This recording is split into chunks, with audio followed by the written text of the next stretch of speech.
네, 안녕하세요. 저는 미얀마에서 살고 있는 마운 졸론입니다. 저는 10년 전에 한국에서 이주 노동자로 미얀마의 민주화 운동가로 열심히 운동하면서 많은 걸 보고 배우고 10년 전에 고향으로 되돌아왔어요.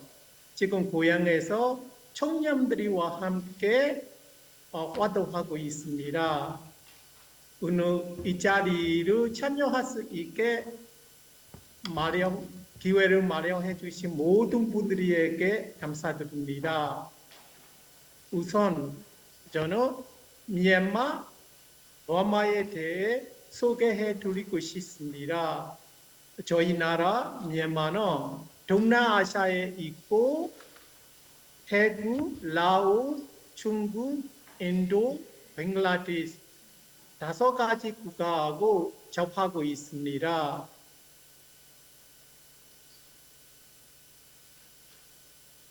버마는 1948년에 영국과 일본 식민지에서 해방되고 나서 다양한 민족들이 함께 살고 있는 나라이라서 평등하게 평화롭게 살 수 있게 연방제도 국가로 만들었습니다. 하지만 1962년에 군부를 위한 쿠데타가 일어났습니다. 그래서 1962년에 군부를 위한 쿠데타가 첫 번째로 일어나고 1988년에 두 번째로 쿠데타가 일어났습니다. 네, 4년 전에 2021년 10월에 세 번째로 군부를 위한 쿠데타가 일어났습니다. 오늘 세 번째 쿠데타가 일어난 지 4년 7개월이 되는 날입니다. 군부는 국가가 비상 사태다라고 이유로 얘기하면서 6개월씩 계속 연장하면서 계속 통치하고 있습니다. 시민들이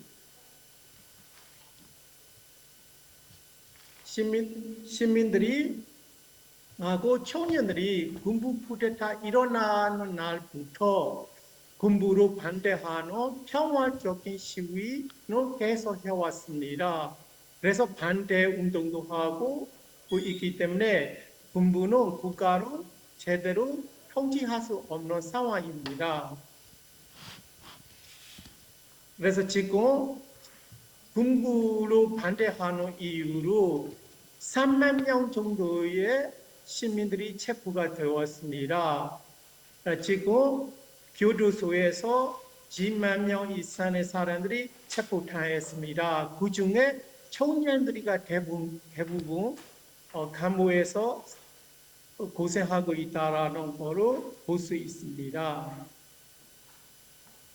지금 군부의 유형 진압, 군부 때문에 군부는 무자비하게 탄압으로 7만 명 이상의 사람들이 사망하고 있고 지금 체포 후에 그 사망하는 사람이 지금 2천 명 가까이 되고 있습니다. 사형받던 사람이 173명 있고 사형 집행을 당하는 시민하고 청년이 4명이 되었습니다. 지금 군부 독재 때문에 지금 남미로 발생하는 숫자는 지금 10만 명이 넘었습니다. 남미가로 발생하는 사람이 600만 명이 넘어가고 집이 잃어버리는 가족이 10만 명이 넘었습니다. 무너지고 있는 경제, 군부 정책 때문에 지금 모든 거가 무너지고 있다는 것을 볼 수 있습니다. 특히 농업, 산업도 무너지는 상태이고 농업으로 무너지면서 산업으로 무너지면서 물가가 계속 올라가고 있고 시민들이 가조의 비용가 계속 올라가고 있습니다. 네, 복원에 대해서도 무너졌다라는 걸로 얘기할 수 있는 상황이 됩니다. 약품 구하기도 너무 어려운 상황입니다. 약품 구하기 어려운 이유는 우리 시민들이 이용하고 있는 약 대부분이 국내산은 거의 없고 태국이나 다른 외국 나라에서 수입해야 하는 거예요. 수입은 자유롭게 할 수 없기 때문에 제품 구하기가 어렵게 되었습니다. 아프면 병원 찾아기도 어려우고 사무 구기도 어려운 상태입니다. 그리고 제대로 된 교육 받기도 어려운 상황입니다. 학생들이 학교 가고 싶었는데 학교 못 가는 아이들이 좀 많아지고 학교 갈 수 있어도 학교에 찾아갈 수 있어도 공부는 제대로 하지 못하는 상황입니다. 보건, 교육 분야에서 떠나고 있는 청년들이 또 있습니다. 그 보건교육이라고 병원이나 보건에 대해 관련된 활동을 일하고 있는 청년들이 무장투쟁하려 보건 쪽에서 떠나고 교사들이 또 학교에서 있는 것보다 아이들이 지키려고 위해 무장투쟁하고 있기 때문에 학교에서 선생들이 떠나고 있는 상태이라서 보건하고 교육 분야에서 청년들이 많이 떠나고 있는 상태입니다. 네, 지금 군부 독재 때문에 문제되는 것들이 여러 가지 있습니다. 교육, 보건, 경제, 내정, 인권과 평화, 징병제. 네, 징병제에 대해 말씀드리고 싶습니다. 중국 2024년까지 국가의 군부 독재 때문에 청년들이 많이 싸움하고 있기 때문에 청년들이 많이 힘들어하고 있는 상태에서 이 징병제 때문에 징병제는 국회와 국민의 의견을 같이 안 하면서 징병제를 만들었습니다. 군부가. 그리고 해야 이유를 알 수 없습니다. 징병제는 우리 청년들이 왜 해야 하는 거에 대해 이유는 알 수 없는 상황입니다. 그리고 국민들끼리 싸움하게 만들어놓은 제도라고 시민들이 생각하고 있습니다. 왜냐하면 징병제 때문에 군부독재 군대에 청년들이 가고 그리고 군부로 싸움하고 있는 무장투쟁하고 있는 시민들이 또 있습니다. 그래서 징병제는 국민들끼리 싸움하게 만들어놓은 제도라고 말하고 싶습니다. 또한 청년들이 가해자로 만들어놓은 제도라고 생각하고 있습니다. 마지막으로 청년들이 나라에서 쫓아내고 있는 제도라고도 생각할 수 있습니다. 다양한 방법으로 징병제를 대응하고 있는 청년들이 대응하고 있습니다. 첫째, 시민방위구 단체로 만들어서 대응하고 있고 또 하나가 고향으로 되돌아가는 청년들이 있고 해외로 떠나는 청년들 그리고 돈을 주고 피하려 청년들이 아직도 방법을 찾지 못하는 청년들이 또 있습니다. 네, 시민방위구 단체들이 찾아가는 청년들에 대해 말씀드리고 싶습니다. 사실이 시민방위구에서도 예산 부족하는 문제도 있고 무기 부족하는 어려운 점들이 또 있습니다. 그래서 많은 청년들이 시민방위구로 찾아오기 때문에 시민방위구 쪽에서 더 힘들어 보이는 상태입니다. 차착하는 시민방구 쪽으로 차착하는 청년들의 상황에 대해 말씀드리자고 하며 시민방구에 대해 잘 몰라면서 찾아가는 청년들이 있고 찾아가는 사람이 너무 많아서 받아기가 어려운 것도 있고 또 하나가 생활하기 힘들어. 그래서 많은 청년들이 찾아가기 때문에 예산이 부족하고 물품이 부족하기 때문에 생활하기가 어려운 상태가 어려웠습니다. 그리고 고향으로 되돌아가는 청년들에 대해 말씀드리고 싶습니다. 집과 마을이 파괴되고 있는 상황, 그리고 돈만 다니면서 부모님들이, 가족들이 그 고향에서 돈만 다니면서 살고 있는 상황입니다. 또한 민주화 평화에 대해 불만을 가지고 살고 있습니다. 그 얘기는 그 도시에서 수도에서 징병제 때문에 청년들이 불안하기 때문에 고향 상태 상황이 주지 않아더라도 고향으로 되돌아갔습니다. 문제는 징병제로 걸리지 않도록 피해하려고 고향으로 되돌아갈 것입니다. 그래도 고향에서 집들이 파괴되었습니다. 고향에 있는 부모님들이 또 시민들이 있잖아. 집이 잃어버리더라도 돌아다니면서 남이 사고 있어더라도 상관없다. 군부독재를 끝까지 싸워야겠다라는 마음 먹고 자식들에게 청년들에게 옹호해주고 있습니다. 네, 돌아가는 청년들의 상황에 대해 말씀드리고 싶습니다. 고향에서 돈 벌기가 어려우고 또 교육받기도 힘들어하는 상황입니다. 그래서 고향에 가더라도 타인이 없는 상황입니다. 가족에서 짐만 되는 상황입니다. 가족도 도만 다니면서 살고 있기 때문에 고향에 되돌아가는 청년들이도 가족과 함께 도만 다니면서 살 수밖에 없는 상황입니다. 해외로 떠나는 청년들이 징병제로